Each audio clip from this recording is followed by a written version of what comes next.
Kes on märganud, siis juba pikemat aega meil siin töökojas seisnud üks GT4 RS.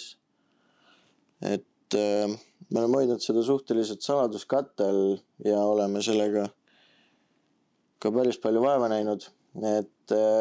Tegu on siis 2024 aasta GT4 RS-iga. See on põhimõtteliselt tutuus auto ja meile siis tuli klient sooviga paigaldada sellele summutijooks. Summutijooksu paigaldusega siis otsustasime ka aju tuunida, aga mis välja tuli on see, et kuna tegu on 24 aasta autoga, siis 2020 pluss on Boschi ajud lukus.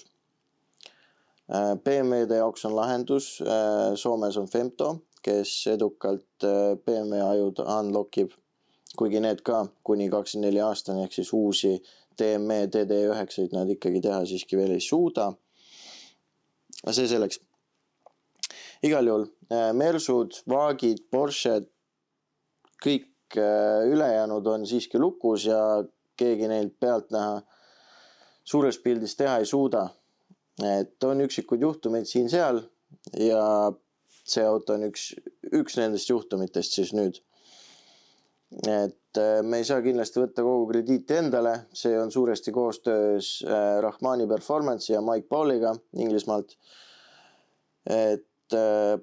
Kolmekesi me selle projekti ette võtsime ja tulemus on näha, et meil on siis nüüd lukust lahti aju, tuunitav aju, meil on seal peal map switching, ehk siis meil on 4 vahetatavat mappi, on stock map, on tuuninguga map, on ehk siis stage 1 tuuninguga map, või see siis teoorias on stage 2 täis summutijooksuga, stage 2 tuuningu map, stage 2 tuuningu map leekidega ja siis 4. map on ka tegelikult T85 map, mida me antud hetkel testima ilmselt ei hakka, sest kliendil soovi etanoolkütusega sõita ei ole. Aga etanol mapiga peaks sellele saama juurde ligikaudu 100 hobujõudu rattast. Kui me bensuga nägime 20, siis etanooliga võiks sealt saada päris palju rohkem. Aga vaatame siis lähemalt, mis see auto suudab.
Ja tuleviku tarbeks siis infot nii palju, et kui pealtnäha mitte keegi teine ei suuda 2020+ aasta autosid tuunida, siis meie suudame.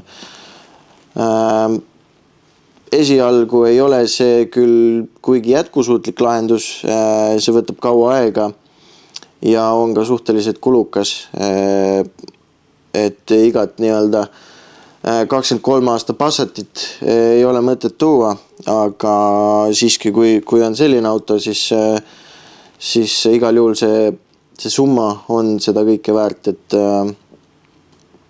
ka Turbo S-id kõik, ma arvan, et igal juhul on seda kõike väärt, et kui selline asi huvi pakub, ka näiteks RSQ8, ühesõnaga, mis iganes 2020 6. kuust alates autod, alustaks kontrollime üle, kas aju on lukus, kui ei ole lukus, siis on hulga lihtsam, aga kui on lukus, siis tuleb võtta ette see natuke kulukam ja aeganõudvam protsess, aga siiski antud hetkel on see kõik tehtav.